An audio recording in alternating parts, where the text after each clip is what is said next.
হাই friends, তো মই এতিয়া আমৰ পাপৰ বা আম চট্ট বুলি কয় যে তাকে বনাম আৰু। তো কালি বজাৰৰ পৰা 1 কেজি আম আনছে। আমখিনি মই আগতে ধুই ল'ম। এয়া চাওক, কালি বজাৰৰ পৰা এইবিলাক আম আনছিল 1 কেজি যে, এই চাওক আমকেইটা। তো মই আমকেইটা ধুই লৈ বাকলিখিনি গুচাওঁ আৰু পিছত আপোনালোকক দেখাই আছোঁ। মোৰ আমখিনি কাটা হৈ গৈছে। মই এতিয়া মিক্সিত পেষ্ট বনাই ল'ম। আপোনালোকেও এনেকৈ কাটি পেলাই পেষ্ট বনাই ল'ব। পেষ্টখিনি মই মিক্সিত কৰি লওঁ, তাৰপিছত আপোনালোকক দেখাই আছোঁ। কিনা আম আৰু সেইকাৰণে বেছি নহ'ল, ঘৰৰ আম হ'লে আৰু বেছিকৈ দিব পাৰিলোঁ হয়।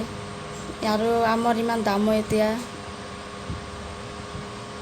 চাওক কি ধুনীয়া পেষ্ট হৈ গৈছে। মই মিক্সিত দিছিলোঁ, বাতিটোত নমাই লৈছোঁ। এতিয়া গৰম কৰিম।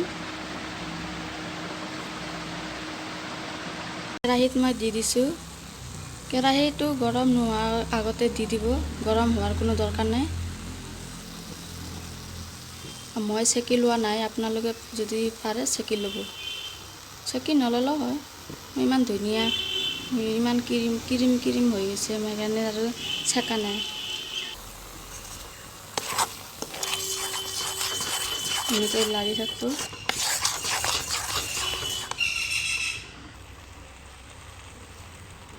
পৰিমাণ মতে নিমখ দিলোঁ। আপোনালোকে আপোনালোকৰ পৰিমাণ হিচাপত দি ল'ব নিমখ। আৰু পৰিমাণ মতে চেনি দি দিলোঁ। চেনি দি পেলাই এটা লাৰি থাকোঁ। তাৰপিছত টাইমো হৈ গৈছে, 5 মিনিটমান এনেকৈ লাৰি থাকোঁ। মোক এতিয়া হৈ গৈছে, এটা নমাই দিম।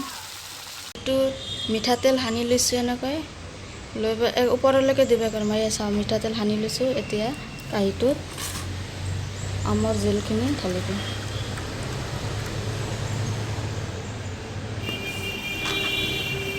এনেকৈ পুৰা ধুনীয়াকৈ লৰাই দিব, চাৰিওফালে সমান হোৱাকৈ।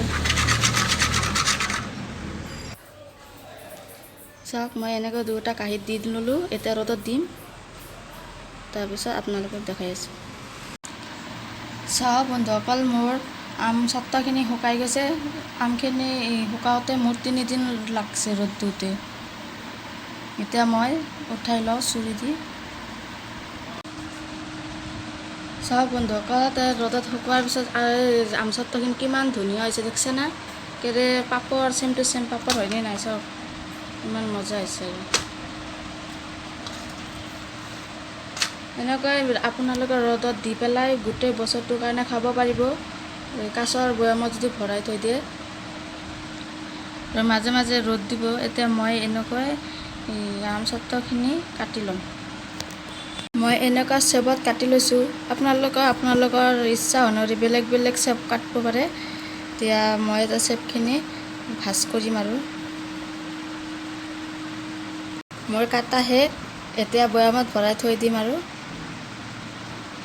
মোৰ ভিডিঅ'টো যদি ভাল লাগে ক'বচোন কমেণ্ট কৰি।